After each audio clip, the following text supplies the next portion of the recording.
The great chamber of the Galactic Council stretched upward like a cathedral built for giants. Thousands of seats rose in concentric circles, each occupied by representatives from the many species that called the galaxy home. Holographic displays floated in the air, translating speeches into hundreds of languages simultaneously. The air itself hummed with technology so advanced it seemed like magic. Ambassador G1 Park stood alone at the center of it all. A single human woman, facing judgment from an entire galaxy. Her dark suit was simple compared to the elaborate robes and armor worn by the alien delegates surrounding her. She kept her hands clasped behind her back, her posture straight despite the exhaustion weighing on her shoulders. She had not slept in 3 days. The emergency sessions had bled together into one long nightmare. Above her, the Grand Arbiter of the Velrathi Empire rose from his seat. He was massive, nearly 3 meters tall, with scales that shimmered like polished bronze, his 4 eyes fixed on G1 with something that might have been pity if she had not known better. Ambassador Park. His voice boomed through translation devices. The Council has reviewed humanity's response to our proposal. We find it insufficient. G1 felt her jaw tighten but kept her voice steady. With respect, Grand Arbiter, your proposal was not a proposal at all. It was a demand for surrender. A ripple of chittering and electronic buzzing moved through the chamber. Some species were scandalized by her directness. Others seemed amused. The Grand Arbiter's scales darkened slightly, a sign of displeasure that G1 had learned to recognize over her 5 years in this chamber. We asked only that humanity accept the protection of more experienced civilizations, the Arbiter said smoothly. Your species is young. Barely 2 centuries since you achieved faster-than-light travel. You lack the wisdom to wield the military forces you have constructed. You asked us to dismantle our entire defense fleet. G1 replied, her voice carrying clearly through the vast space. You asked us to place our colonies under foreign military occupation. You asked us to surrender our sovereignty and trust that you would keep us safe. She paused, letting her next words hang in the air. Yet 3 of our colonies have been destroyed by unknown raiders in the past year alone. Raiders that appeared and vanished without a trace. Raiders that somehow knew exactly when our patrol schedules left certain sectors vulnerable. The silence that followed was heavy and dangerous. G1 had just accused the Council of either incompetence or complicity. Neither accusation would be forgiven easily.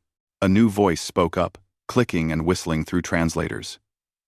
Ambassador Zixtar of the Chitauri rose from his seat, his insectoid body gleaming under the chamber lights. The human raises valid concerns. The timing of these attacks is suspicious, and the proposed terms are far harsher than any previously imposed on council members. The Chitauri would defend them, hissed Representative Veksh of the Kresh Dominion. The reptilian delegate's hood flared wide. Your species has always been soft on the younger races. This is why you remain weak. We remain principled, Zixtar shot back. Something the Kresh seemed to have forgotten. The Grand Arbiter raised one massive hand, calling for silence. The gesture was casual, but the power behind it was clear.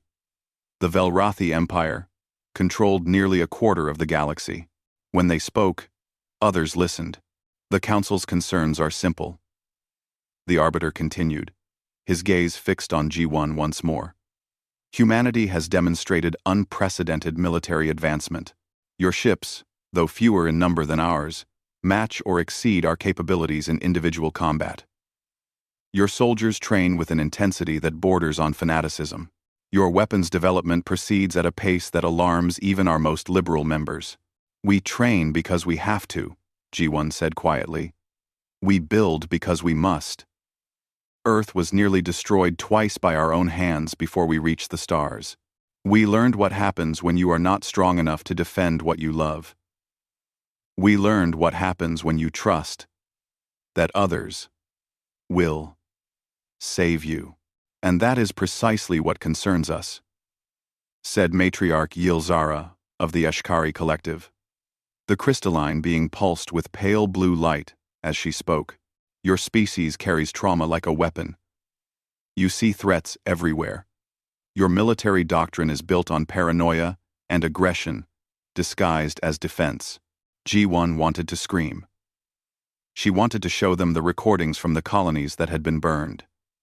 She wanted to parade the survivors who had watched their families die while waiting for help that never came.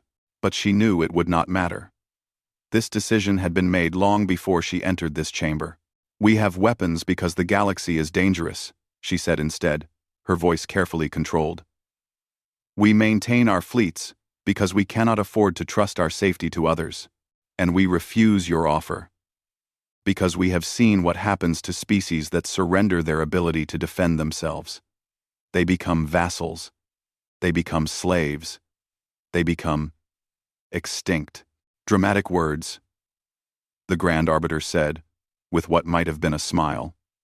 But ultimately irrelevant. The Council has voted, by a margin of 317 to 42, with 16 abstentions. We have determined that humanity poses an unacceptable risk to galactic stability. The words landed like a physical blow. G1 had known this was coming. But hearing it spoken aloud still hurt. She forced herself to remain standing, to keep her face neutral, even as her heart pounded. "Therefore," the Arbiter continued, "humanity is hereby expelled from the Galactic Council. All human colonies within core territorial space must be evacuated within 30 standard days. Any human vessels remaining in Council space after that deadline will be considered hostile and will be destroyed. This is the will of the Council." The chamber erupted into noise. Some delegates cheered. Others shouted protests. The Chitauri delegation walked out entirely, their clicking voices raised in anger. The Nelvar, the aquatic species who had been humanity's first friends in the stars, clustered together in their water-filled observation tanks, their lights flickering in what G1 had learned meant distress. But the vote was final. The Velrathi had spent years building their coalition, promising favors and threatening consequences. The Kresh wanted humanity gone because they saw them as competition. The Ashkari supported it out of fear. And the dozens of smaller species voted with them because they were afraid of what would happen if they did not. G1 stood in the center of the chamber and felt the weight of billions of lives pressing down on her shoulders. 43 human colonies, 18 billion people, all to be uprooted and driven into the wilderness of the galactic rim because they had refused to be helpless. "Ambassador Park," the Grand Arbiter said, his voice gentler now, as if that could somehow soften the blow. "We take no joy in this, but your species must learn that there are consequences for defiance. Perhaps, in a few generations, if humanity has matured sufficiently, you may petition for readmission." Something inside G1 broke then. Not her composure, she was too well trained for that, but something deeper. Some last shred of hope that reason and justice might prevail. She looked up at the Grand Arbiter and all the delegates arrayed behind him. She looked at the species who had voted to exile humanity for the crime of being strong enough to defend themselves, and she smiled. It was not a happy smile. It was the smile of someone who had just realized that the game was rigged and decided to stop playing by the rules. "You are making a mistake," she said softly. Her voice was barely above a whisper, but in the sudden silence, it carried to every corner of the vast chamber. "You exile us because you fear what we might become. But you should fear what you are turning us into." "Is that a threat?" Vex demanded, his hood flaring again.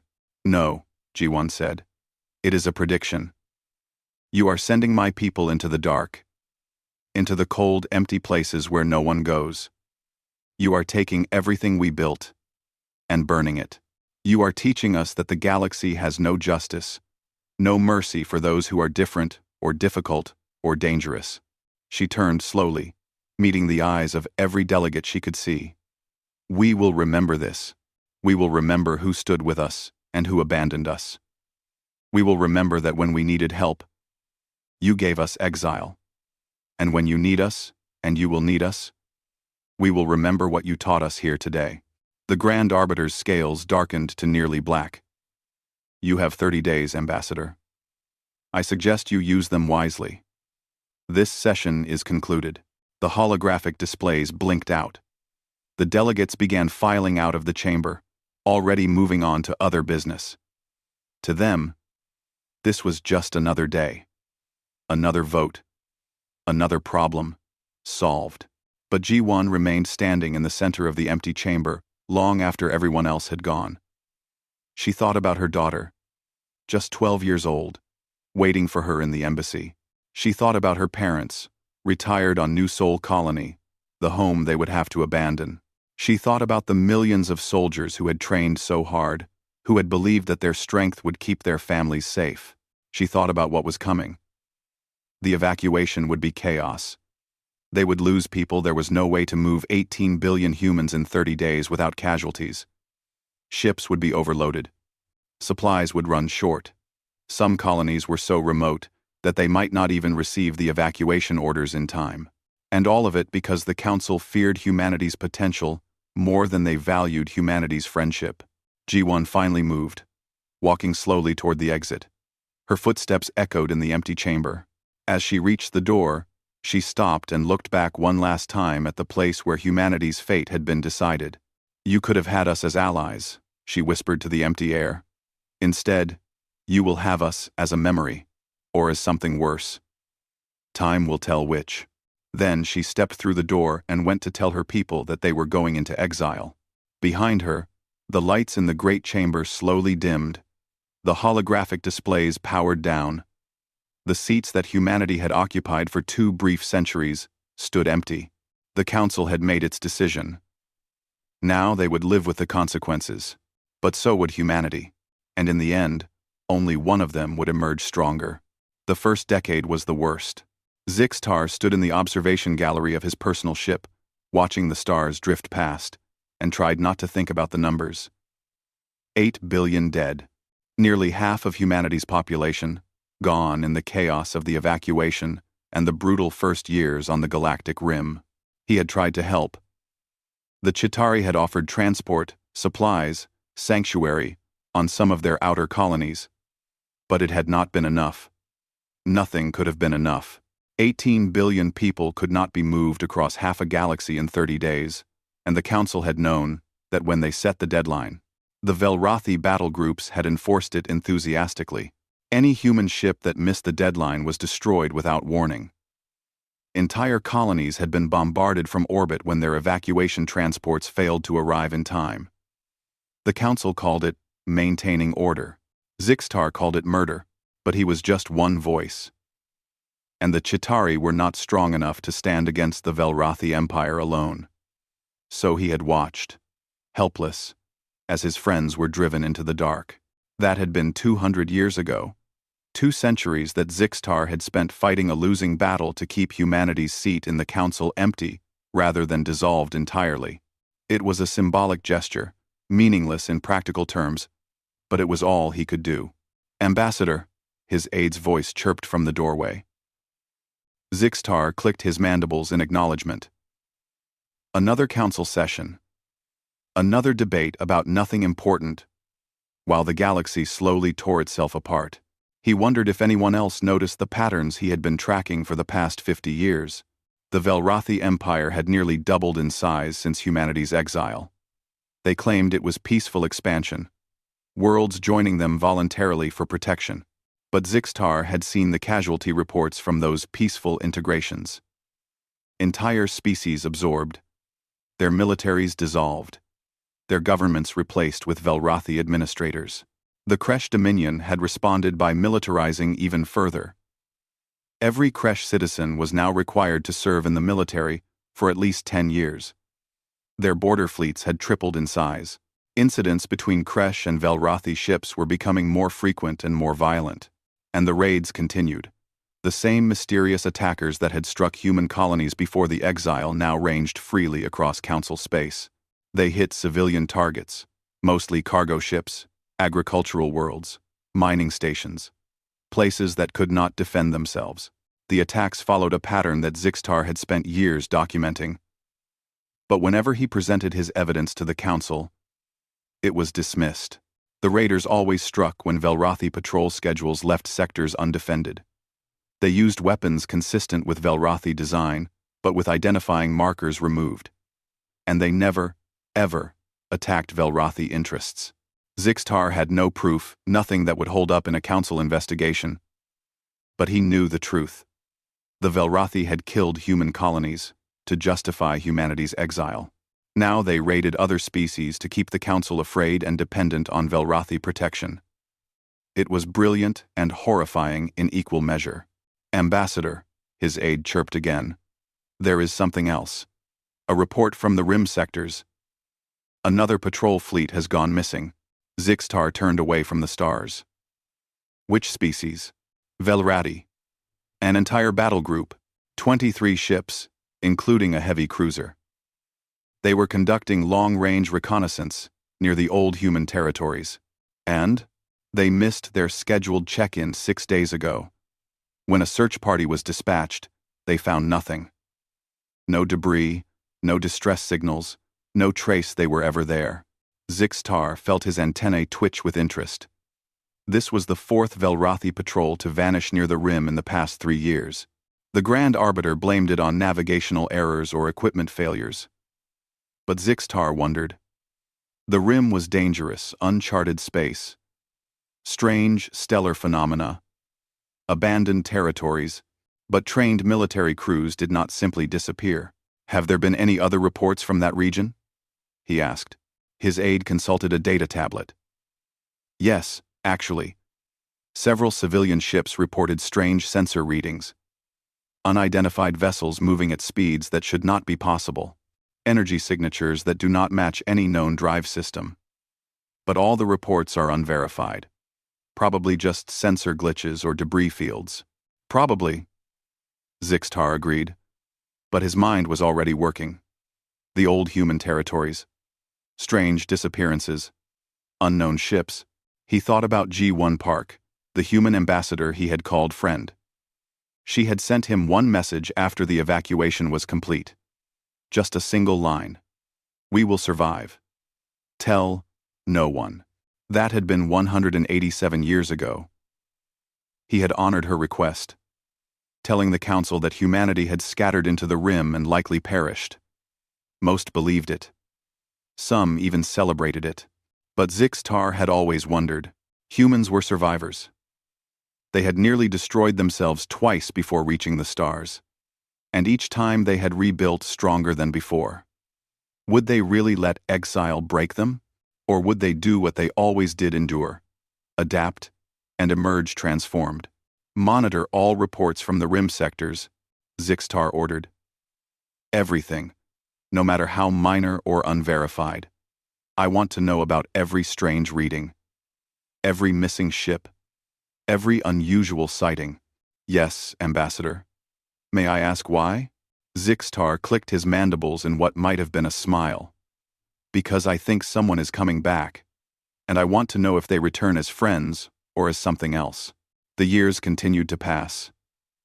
The council sessions blurred together, each one more contentious than the last.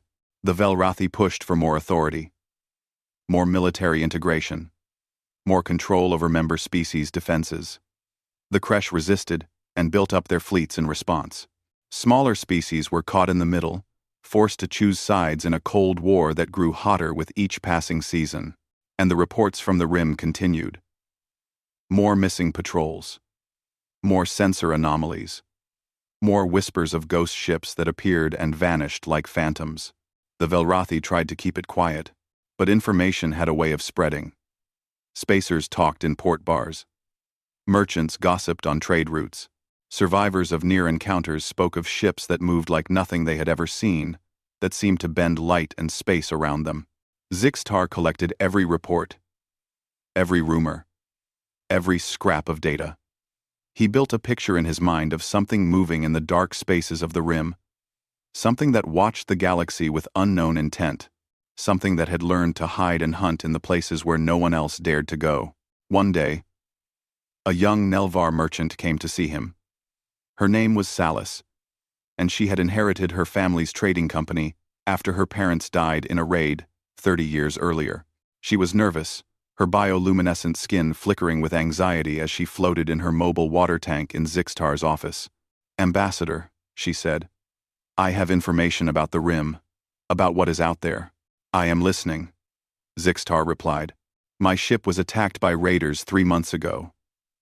We were hauling medical supplies to a colony in the outer territories.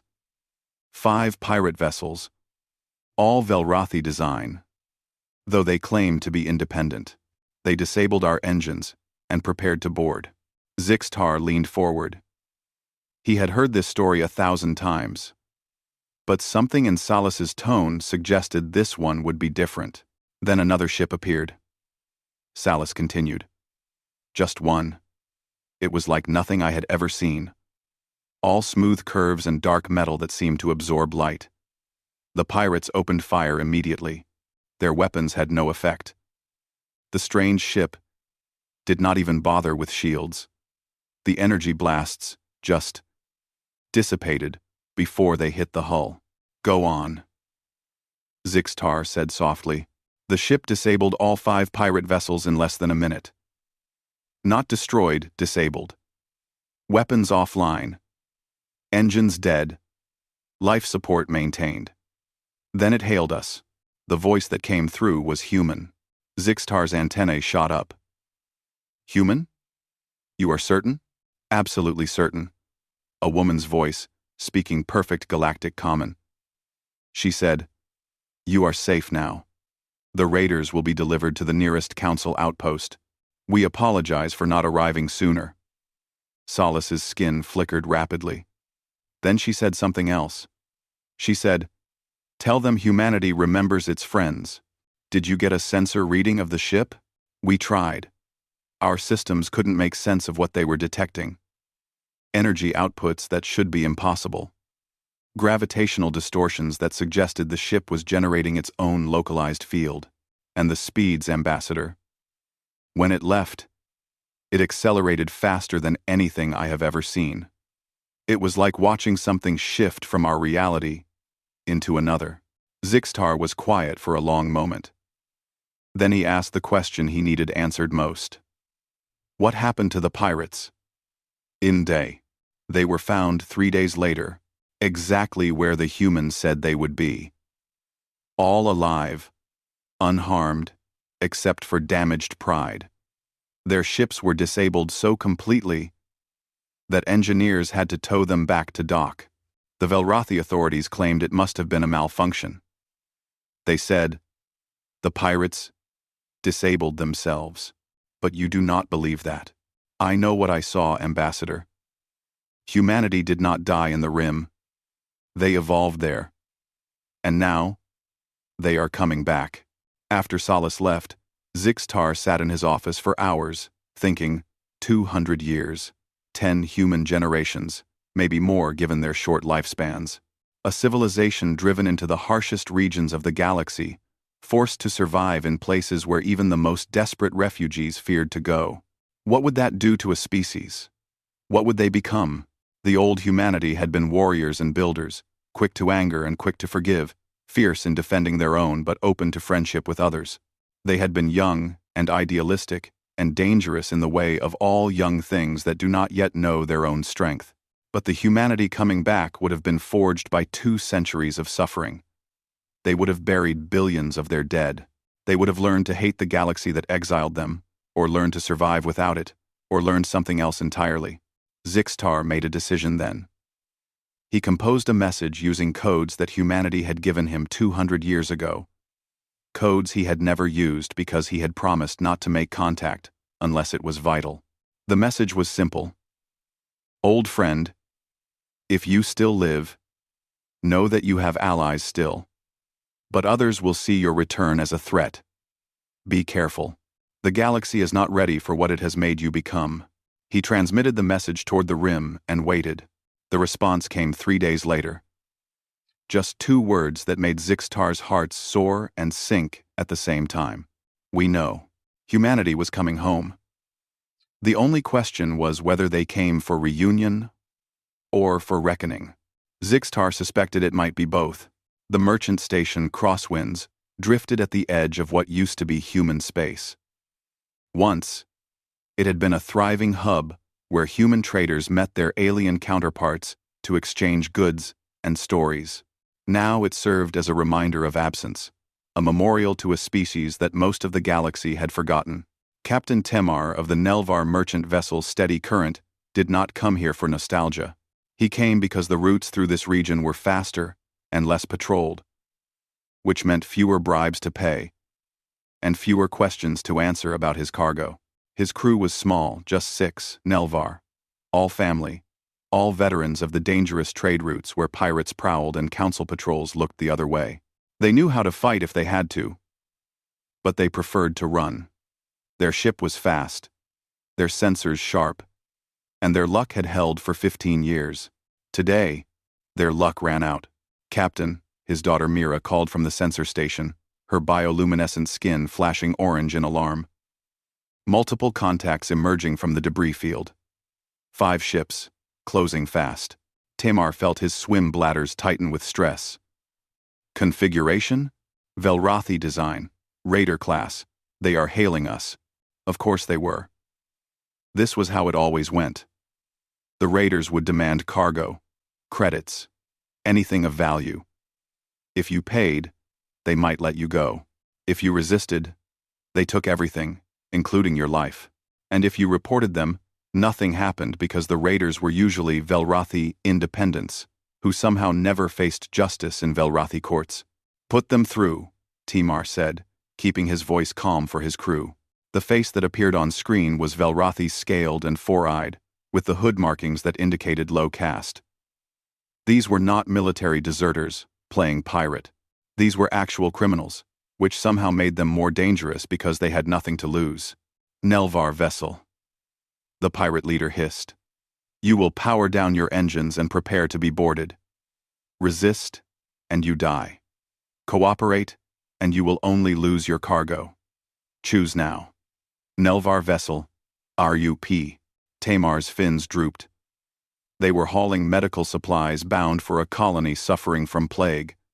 If he surrendered the cargo, hundreds would die. But if he resisted, his family would die. There was no good choice. We are powering down, he said quietly, hating himself but seeing no alternative. The pirate grinned, showing rows of sharp teeth. Smart fish. Mira worked frantically at her station, sending out distress signals that would reach the nearest council patrol in maybe 6 hours. Too late to help, but at least someone would know what happened. Maybe the council would pretend to investigate. Maybe the pirates would be embarrassed into leaving this route alone for a few months. Captain, Mira said suddenly, her skin flashing from orange to blue, the color of confusion. New contact. Single ship. Emerging from the solar shadow behind the second moon, Temar felt a flutter of hope. Perhaps a council patrol had been closer than expected. Configuration? Configuration. Unknown. I have never seen anything like it. The energy signature is completely wrong. The hull composition is not reading on any of our databases. The hull composition. On the view screen, the pirate leader had noticed too.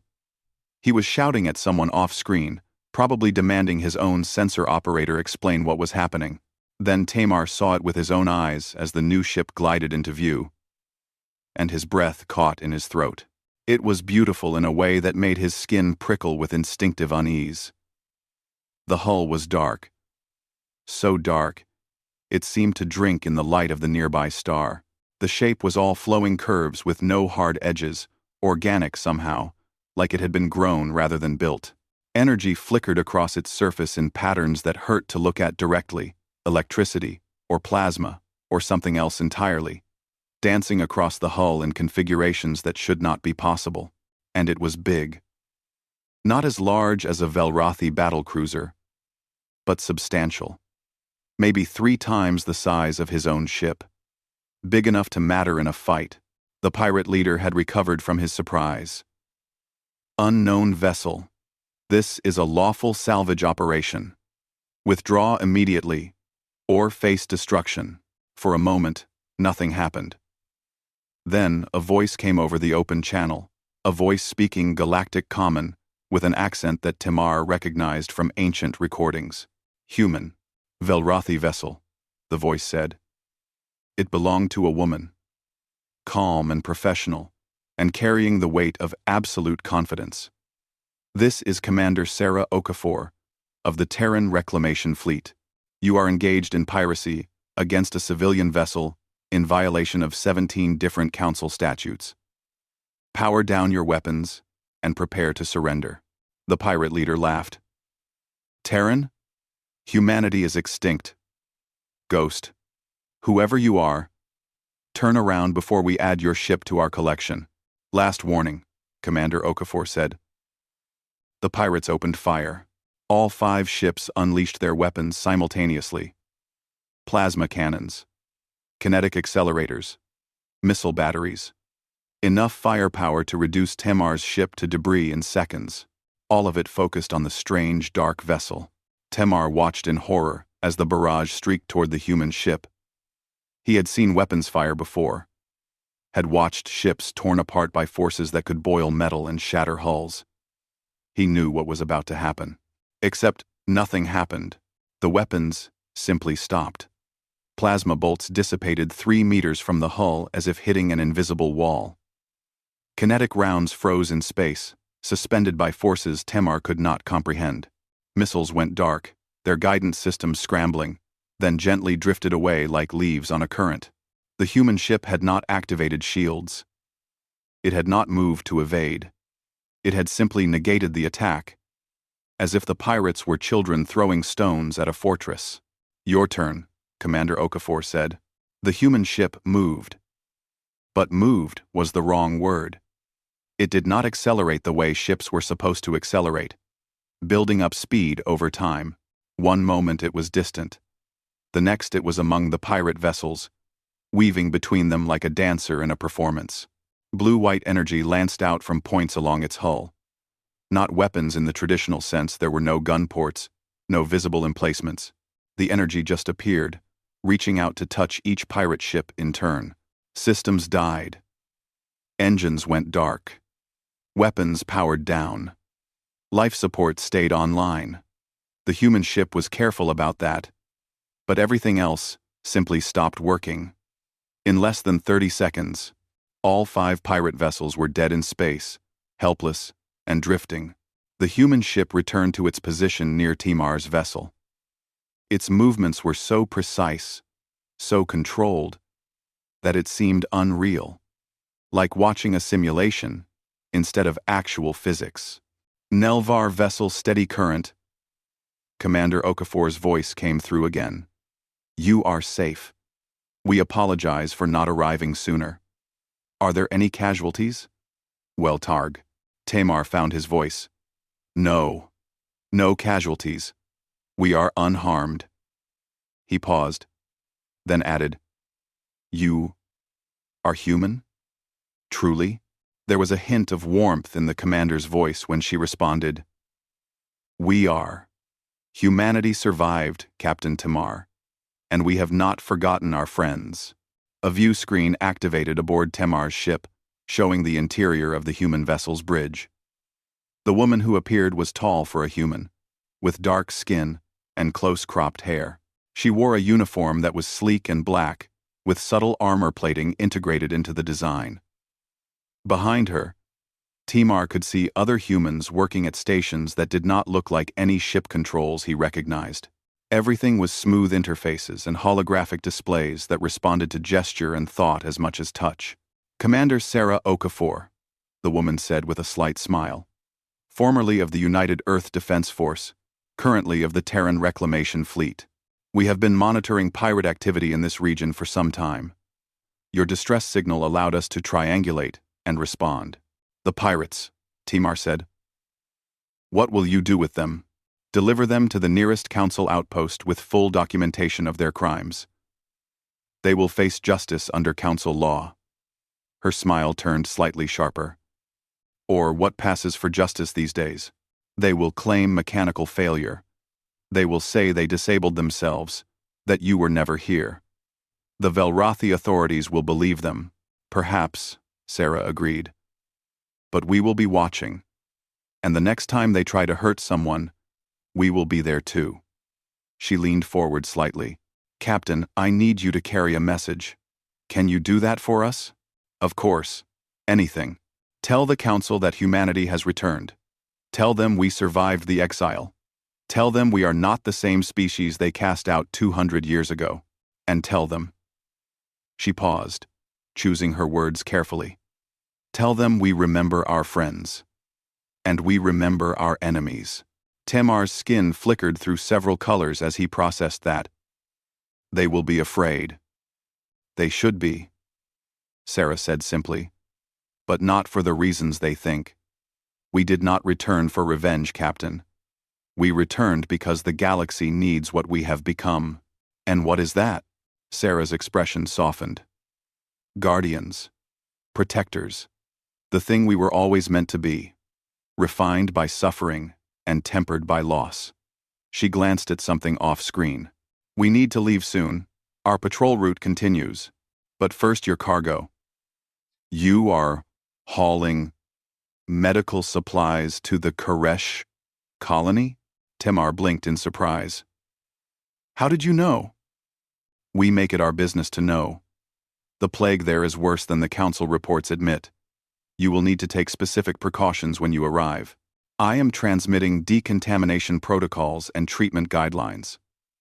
Our medical technology has advanced significantly. These protocols should reduce the mortality rate by at least 40%. Data began flowing into Steady Current's computers.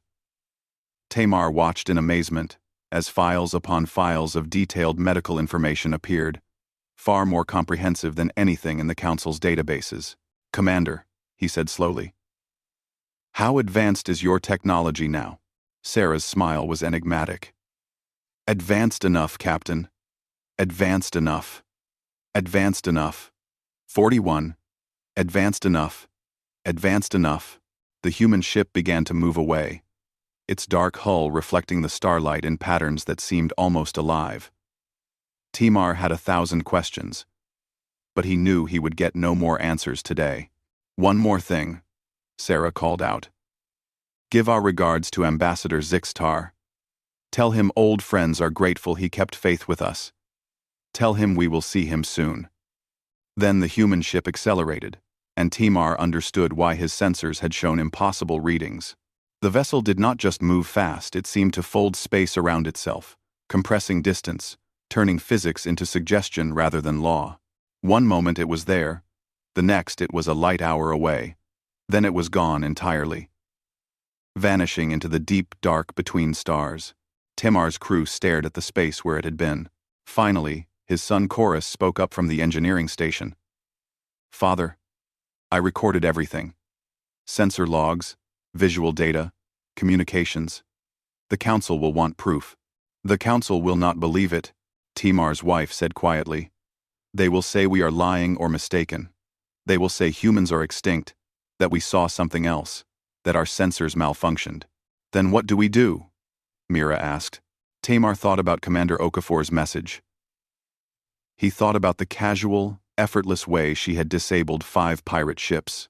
He thought about technology so advanced it seemed like magic, and humans who had survived 2 centuries in the most hostile regions of the galaxy. We tell the truth, he said. And we let the galaxy choose whether to believe it or not. But either way, everything just changed. Humanity came back. And I think the Council is about to learn what happens when you exile your potential saviors and turn them into something greater than they were before. He set course for the nearest Council outpost, where 5 disabled pirate ships waited to be collected, where evidence of humanity's return would be undeniable. The galaxy had forgotten about humanity, but humanity had not forgotten about the galaxy. And now, whether the Council wanted it or not, the exiles were coming home.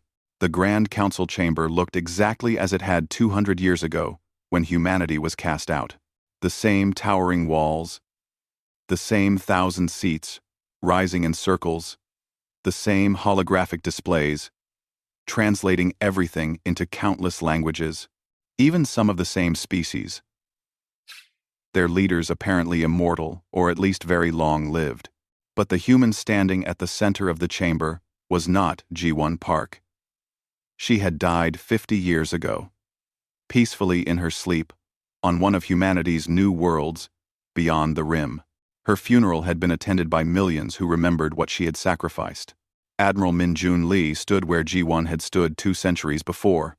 He was tall, his features Korean like his surname suggested, his black uniform marked with insignias that meant nothing to anyone in the chamber. 2 soldiers flanked him, honor guards in armor that seemed to absorb light, their faces hidden behind helmets that showed no expression. The whispers had started the moment Min-Jun entered. Humanity was supposed to be extinct, scattered, and broken. Instead, here stood a human admiral with technology that made council members nervous just looking at it. The guard's armor alone represented materials science that should not exist. Grand Arbiter Kelvin of the Velrathi Empire, grandson of the Arbiter, who had exiled humanity, rose from his seat. He was younger than his predecessor, but just as imposing, scales polished to mirror brightness. Admiral Lee, Kelvin's voice boomed. You have requested an emergency session to petition for humanity's reinstatement to the Galactic Council. This is highly irregular given that your species is listed as extinct in our records. Min-Jun's expression did not change. Our extinction was greatly exaggerated, Grand Arbiter, and prematurely celebrated by some in this chamber. A ripple of angry chittering and electronic buzzing swept through the seats. Several delegates leaned forward, their faces showing hostility or fear. Only a few, the Chitari, the Nelvar. A handful of others looked relieved or even happy. Ambassador Zixtar, older now but still sharp, clicked his mandibles in what might have been approval. He had prepared the council for this moment, arguing for weeks that humanity's return should be met with openness rather than hostility. Most had ignored him, but no one could ignore the reality standing before them now. Humanity survived. Min-Jun continued, his voice carrying clearly through the vast space. 200 years ago, you gave us 30 days to evacuate 18 billion people from 43 colonies. Many of you in this chamber voted for that exile, knowing full well that the deadline was impossible to meet, knowing that thousands of my people would die trying. The silence was heavy and uncomfortable. Everyone remembered the vote. Everyone knew what had really happened. The first 10 years were the hardest, Min-Jun said. His voice remained steady, but there was steel underneath. 8 billion dead, nearly half our population, starvation, exposure. Ships overloaded beyond safety limits that cracked apart in jump space. Colonies that made it to the rim, only to find worlds that could barely support life. We watched our children die of cold and hunger while the galaxy moved on, forgetting we existed. He let that sink in for a moment. Then he smiled. And it was not a pleasant expression. But we did not die. Humans are very difficult to kill completely. We adapted. We learned. We built. And we discovered things in the dark places where you sent us. Things that changed everything. With a gesture, Min-Jun activated holographic displays that materialized around him. Images of alien structures appeared, massive and ancient, covered in symbols that predated the Council by millennia. On the rim, we found the ruins of 3 civilizations that existed long before any of your species reached the stars. The Architects, the Nexus, the First Wanderers. They were ancient when your ancestors were still learning to use tools. They reached heights of technology and understanding that make current galactic civilization look primitive. Matriarch Yilsara of the Ashkari Collective pulsed with pale light. That is impossible. We have surveyed the galaxy. There are no such ruins, because you never looked in the places that scared you, Min-Jun replied. The rim is dangerous. Strange gravity wells, unstable stars, regions where normal physics break down. You avoided those places. We did not have that luxury. We went where we had to go, to survive. And we found wonders. More images appeared, star maps showing jump routes that should not exist. Energy diagrams depicting power generation on scales that violated known physics. Schematics for devices whose purposes were not immediately clear but were obviously powerful. The ancients left behind their knowledge, Minjun said. Not in languages we could read at first, but in mathematics and physics and engineering so elegant that it transcends language. It took us 50 years just to begin understanding what we found. Another century to start implementing it. But we learned. Ever. He gestured again, and the holographic images changed to show human ships. Not the clunky, functional designs the Council remembered, but sleek vessels of impossible beauty, ships that looked alive, organic, more like creatures than machines, quantum fold drives that compress space-time itself, zero-point energy extraction that provides effectively unlimited power, adaptive AI systems that work in symbiosis with biological minds, gravitic manipulation that allows us to create localized fields, making our ships immune to conventional weapons. And that is just the beginning. Representative Veksh of the Kresh Dominion stood, his hood flaring. This is a threat. You return with ancient weapons to threaten the species that exiled you. This is why we expelled you in the first place. No. Minjun's voice cut through the chamber like a blade. You expelled us because you feared what we might become. You were not wrong to fear. But you were wrong about what you should fear. He turned slowly, looking at every delegate in turn. You should have feared our anger. You should have feared our hunger for revenge. You should have feared that we would return with overwhelming force and pay you back for every life lost, every child who starved, every family torn apart by your exile. The chamber was silent, waiting for the other shoe to drop.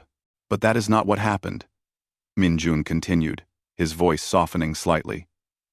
Because somewhere in those 200 years of suffering, we learned something that you have forgotten. Power without wisdom is just another form of extinction. Revenge, without purpose, is just another way to die. And anger, no matter how justified, does not bring back the dead. He gestured at his honor guards. These soldiers could level a city. The ship that brought us here could sterilize a planet. We have the ability to make you pay for what you did to us. But what would that accomplish? Would it return the 8 billion we lost? Would it undo 2 centuries of exile? Would it make the galaxy safer, or better, or more just? Zixtar rose from his seat. Then why did you return, Admiral? What does humanity want? The same thing we wanted 200 years ago, Minjun said. To be left alone. To defend our own. To have a voice in galactic affairs. To stand as equals rather than as subjects or victims. He paused. And to share what we learned. Because the galaxy is going to need it very soon. Grand Arbiter Kelvin's scales darkened with suspicion. What do you mean? Minjun's expression turned grave. The ancient civilizations we found did not die of old age or internal conflicts. They were destroyed, wiped out by something from outside the galaxy, something that returns every few million years to reset civilizations that have grown too advanced. The architects called it the score. The Nexus called it the extinction wheel. The first wanderers just called it the end. He pulled up new images, alien ships of a design that looked diseased, wrong, like they violated aesthetic and mathematical principles simultaneously. And it is coming back. Our long-range sensors have detected the first scout forces entering the galaxy through breaches near where we settled. It will reach Council space in approximately 5 years. Maybe less. 500 and scout forces. 1. Maybe less. The chamber erupted. Some delegates shouted disbelief, others demanded proof. A few looked terrified, as if they somehow recognized the threat Minjun described. You lie, Vex shouted. This is a trick to make us vulnerable. To make us accept you back out of fear. I have no reason to lie, Minjun said calmly. If we wanted you destroyed, we would have already done it. If we wanted revenge, we would have taken it. We returned because despite everything you did to us, you are still our neighbors. And when the score come, they will not care about your politics or our grievances. They will only care that we are all alive and need to die. Matriarch Yilsara pulsed with rapid colors. If what you say is true, why did these ancient civilizations fail? Why should we believe you can succeed where they failed? Why? Why? Why? Because they fought alone, Minjun said. Each civilization tried to defend itself separately. The architects fell. The Nexus fell. The first wanderers fell. But we found their records. We learned from their mistakes. And we know that unified, working together, we might stand a chance. He took a deep breath.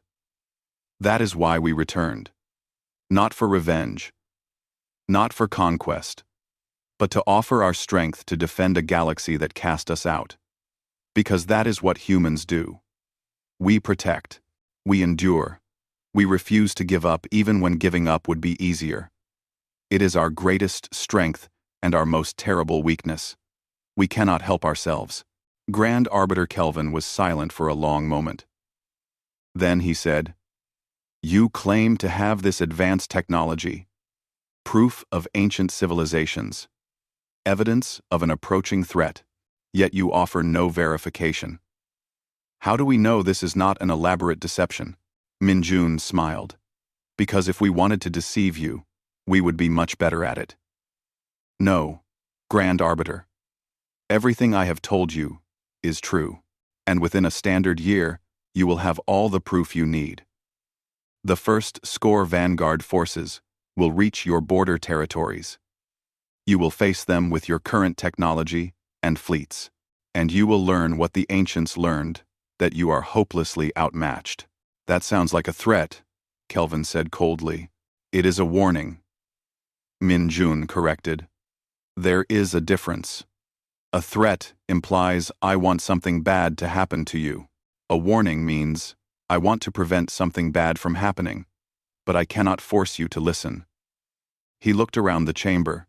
The Council exiled humanity for being too strong, too dangerous, too unpredictable. Now I stand before you stronger, more dangerous, and infinitely more unpredictable than before, and I am offering to fight for you anyway. Not because you deserve it, not because we forgive you, but because it is the right thing to do. Zixtar spoke up again. "The Council must vote on humanity's reinstatement. But perhaps we should also vote on accepting your warning. On preparing for this threat you describe. Vote however you wish," Minjun said. "Humanity will fight the score whether we have your blessing or not. We have already begun fortifying the rim. We are building defensive stations and early warning systems. When the score come, they will find us ready. Whether you stand with us or not is your choice." He turned to leave, his guards falling into step behind him. But before he reached the chamber doors, Kelvin called out, "Admiral Lee, if we were to reinstate humanity, if we were to work together, what would you ask in return?" "Admiral." 3rd D. 2. Minjun looked back over his shoulder. "3 things. First, prosecute the raiders who have been attacking civilian ships for the past 2 centuries. Stop pretending you do not know who they really are. Second, grant sovereignty to any species that requests it. No more forced protection. No more vassal states. And third," he smiled coldly, "apologize. Formally. Publicly. Admit that exiling humanity was wrong. I do not need it for my sake. But the billions who died in that first decade deserve at least that much recognition of their sacrifice." Then he was gone, the massive doors closing behind him with a boom that echoed through the silent chamber. Zixtar looked around at his fellow delegates. Some looked angry. Some looked frightened. Many looked thoughtful, calculating what humanity's return meant for them personally. "Well," Zixtar clicked, "I believe we have much to discuss. The galaxy was about to change. The only question was whether it would change through cooperation or through catastrophe. Either way, humanity had come home. And this time, no one was strong enough to exile them again." The emergency signal cut through every communication channel in Council space simultaneously. No delay. No buffering. No translation lag.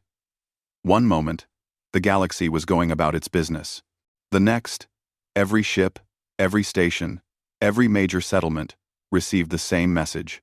It was not a request. It was a warning. Score Vanguard forces have breached the galactic barrier at coordinates designated Breach Point Alpha. All military forces are advised to evacuate civilian populations from Outer Rim territories. This is not a drill. The extinction has begun. The message was not from the Council. It came from humanity's deep space monitoring network. The sensor arrays they had been quietly deploying for the past year, while the Council debated whether to reinstate them. In the Grand Council chamber, the debate ended immediately. Visual confirmation, Grand Arbiter Kelvin demanded, his scales pale with stress. Show us what we are facing. The holographic displays flickered to life. What appeared made several delegates gasp or emit their species equivalent of horror.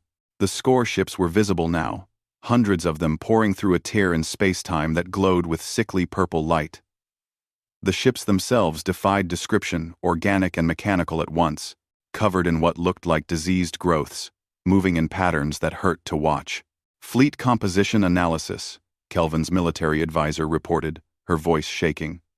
At least 300 capital ships, thousands of support craft. Energy readings are off scale. They are heading in system toward the Keltar colonies. Population 3 billion. Estimated time to contact: 4 hours. Dispatch the 5th Battle Group, Kelvin ordered. All available forces to intercept and engage. We must buy time for evacuation. Already moving, the advisor confirmed. Admiral Sethis is in command. The fleet will reach engagement range in 2 hours. The Council watched through live feeds as their military mobilized. The 5th Battle Group was impressive, 100 warships, including a dozen heavy cruisers. Pride of the Velrothi Empire. They formed up in a defensive grid, ready to protect the Keltar colonies. The score did not slow down. They did not attempt communication. They just kept coming. A vast swarm of impossible ships that moved through space like disease through a body. Contact came 2 hours and 17 minutes after the first warning. The Council members watched in real time as their fleet opened fire. Plasma cannons lit up the void. Missile batteries unleashed their payloads. Kinetic accelerators hurled projectiles at relativistic speeds. Everything the Velrothi had. Everything they had built and designed and refined over centuries of warfare. Nothing worked. The score ships absorbed the attacks. Energy weapons seemed to make them stronger. Physical projectiles passed through them as if they were not entirely present in normal space. And then the score returned fire. What came from the score vessels was not weapons in any conventional sense. It was disintegration. Reality failure. Matter simply stopped existing where the score beams touched it. Ships did not explode, they ceased, their atoms scattering into quantum foam. The 5th Battle Group lasted 8 minutes. 100 warships, thousands of trained soldiers, centuries of military tradition. Gone in 8 minutes. The silence in the Council chamber was absolute. They had just watched an entire fleet die, and the score had barely slowed down. Now, nothing stood between those impossible ships and 3 billion civilians. Evacuate the colonies, Kelvin said quietly, his voice held defeat. Get as many out as possible. Kelvin 7. Get as many out as possible. There is not enough time, his advisor said. The score will reach Keltar in 90 minutes. We have maybe 30 transports in range. We can save maybe 100,000. If we are lucky, then we save who we can, Kelvin said. He looked suddenly old, his scales dull. And we prepare the rest of the fleet to belay that order. The voice came from the chamber's communication system. Every delegate recognized it immediately. Admiral Minjun Lee of the Terran Reclamation Fleet. Humanity is engaging the score, Minjun continued. Evacuate the colonies, but do not send more council ships. You will only die uselessly. We will handle this. You cannot possibly have enough forces in range, Kelvin protested. The score just destroyed 100 warships. We only need 1, Minjun replied. The displays shifted. showing a new contact appearing on sensors. A single ship emerging from jump space between the Score fleet and Keltar. It was massive, dwarfing even the largest Velrathi battleships. Its hull was the same impossible dark material that seemed to drink light. Energy crackled across its surface in patterns that looked almost alive. "This is the TRFS Resilience." Minjun's voice came through again. "All Score forces, you are in violation of the ancient compact. Withdraw or be destroyed." The Score did not withdraw. 1,000 ships turned toward the human dreadnought and fired. What followed was not a battle. It was a demonstration. The Resilience did not dodge. It did not hide behind shields. The Score weapons hit at full force, the same disintegration beams that had erased 100 Velrathi ships. And they did nothing. The hull absorbed the attacks, the same dark material seeming to process and neutralize the exotic physics that made Score weapons so deadly. Then the Resilience fired back. Light erupted from the human ship. Not the crude plasma or kinetic weapons the Council used, but something that looked like concentrated reality itself. Beams of pure white energy that carved through the Score fleet like a blade through water. Where the beams touched Score vessels, they simply vanished, not destroyed, not scattered, but unmade at a fundamental level. The Resilience rotated slowly, its weapons tracking and eliminating targets with mechanical precision. The Score tried to swarm it. Hundreds of ships converging from all sides. The human dreadnought's point defense activated. Thousands of smaller energy projectors, each one capable of erasing a Score ship from existence. The space around Resilience became a sphere of annihilation. Nothing could get close.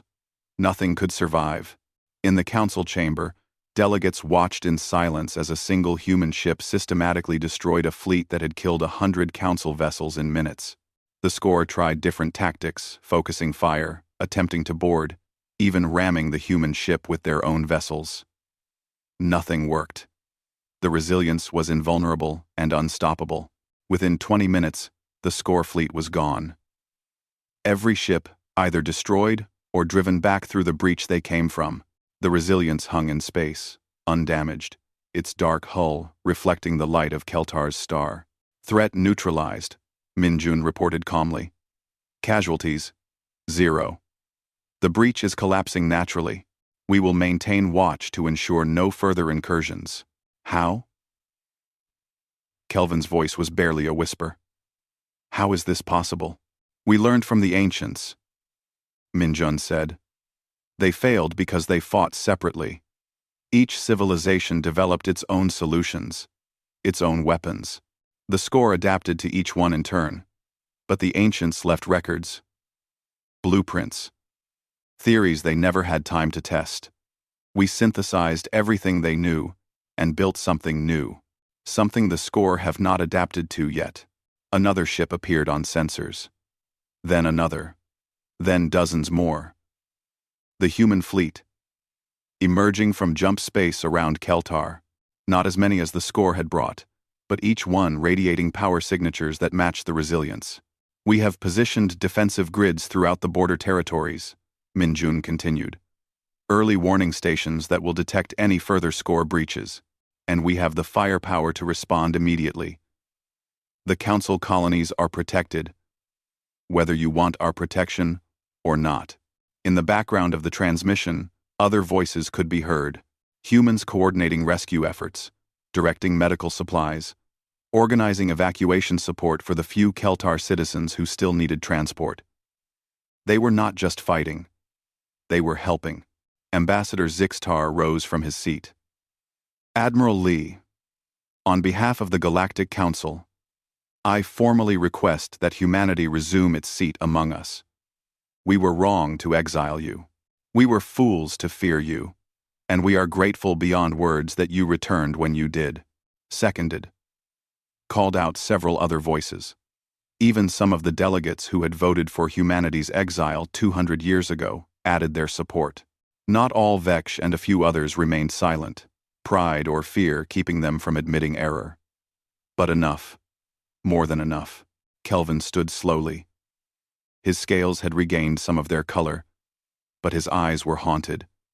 The Velrathi Empire formally apologizes for the exile of humanity 2 centuries ago. We acknowledge that our actions were motivated by fear and resulted in the deaths of billions of innocent people. We cannot undo what was done, but we can ensure it never happens again. We accept your apology, Minjun said, and we accept reinstatement to the Council. But let us be clear, humanity does not return as the naive species we were before. We have changed. We have grown. And we will never again allow anyone to threaten our sovereignty or our people. Understood, Kelvin said, and acknowledged. What do you need from us? Help us evacuate and treat the wounded from Keltar.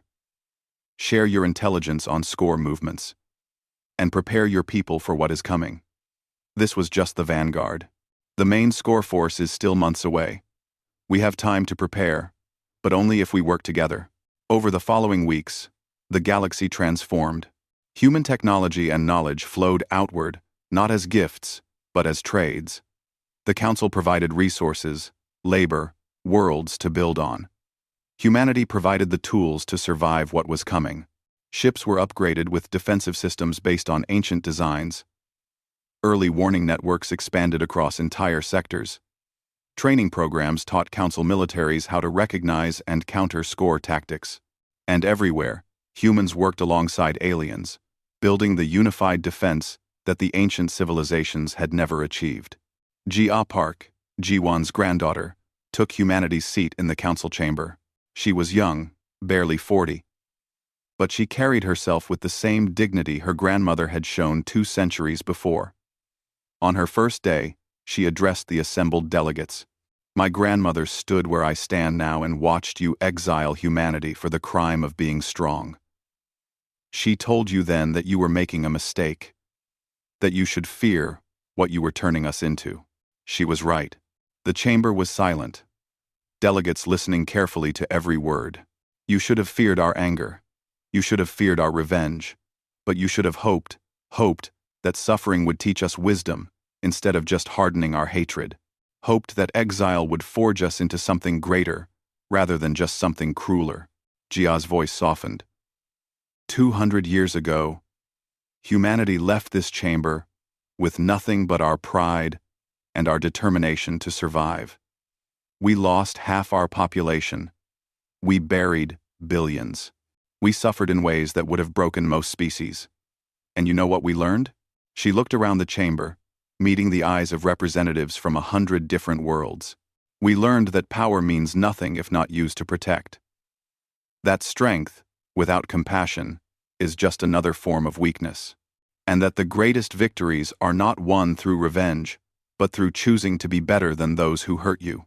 She gestured at the holographic displays, showing human ships patrolling the borders, protecting worlds that had voted for humanity's exile. You cast us out. We have returned to defend you. You tried to make us weak. We became strong enough to save you. You feared what we might become. We became exactly what the galaxy needed. Jia smiled. That is humanity.